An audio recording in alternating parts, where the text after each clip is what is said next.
सच, तो माँ ही है। अब दूसरी बात हम लेते हैं, अग्नि कहाँ है फिर? जब जल ही जल हम बता रहे हैं, यस अग्नि है। आप कैसे कहें? आप एक काम कीजिए, उस जल में से अग्नि तत्व निकाल लीजिए। जैसे फैक्ट्रियों में अग्नि तत्व घटाया और वो पानी का क्या बन गया? बर्फ। या कुदरत ने बहुत बड़ा एग्जाम्पल दे रखा है, उत्तरी ध्रुव जाओ, दक्षिणी ध्रुव जाओ, बर्फ ही बर्फ, बर्फ ही बर्फ, और वो बर्फ पृथ्वी तत्व के रूप में बदल गया, पहाड़ के पहाड़ बन गए वहां पर। तो वो उस है तो वो पानी ही, पर उसमें से अग्नि निकाल ली गई है। तो इसका मतलब है जल तत्व में से जब अग्नि निकाल दी एक सीमित मात्रा में, एक लिमिट मात्रा में, एक हद तक, तो वो बर्फ बन जाएगा। इसका मतलब उसका रूप चेंज हो गया।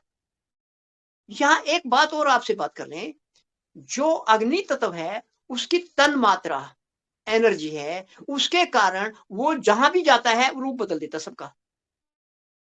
आप आग में या हवन कुंड में कुछ डाल रहे हैं, वो जला के स्वाहा कर देता उसको।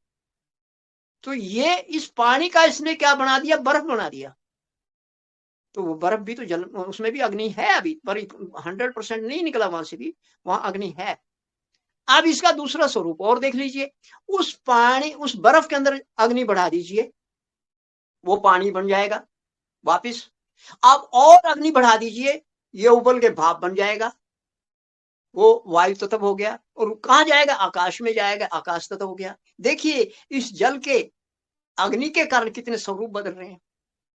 दूसरे महासमुद्रों में इतना जल है, सूर्य की गर्मी से वो भाप बनता है, और भाप बन के बादल आता है और पृथ्वी को सराबोर कर देता है, और जीवन का संचार कंटिन्यू रखते हैं, वो लगातार बनाए रखते हैं। ये प्रकृति का एक बड़ा नियम है।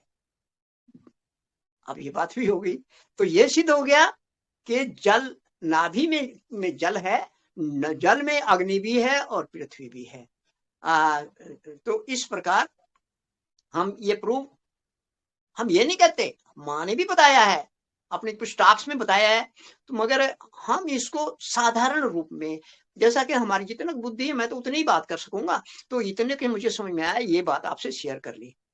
और ये लाइट हाउस वाली बात रियली आज तक कभी नहीं सोची थी, पर अभी तुरंत आ गई। जो ब्रह्मा जी लाइट हाउस के रूम में तो नहीं दिख रहे, वहां से देखो भाई वो रहा, लाइट इधर मुड़ना है, इधर जाना है। तो इस प्रकार हो गया। अब पांचवी पखड़ी के जो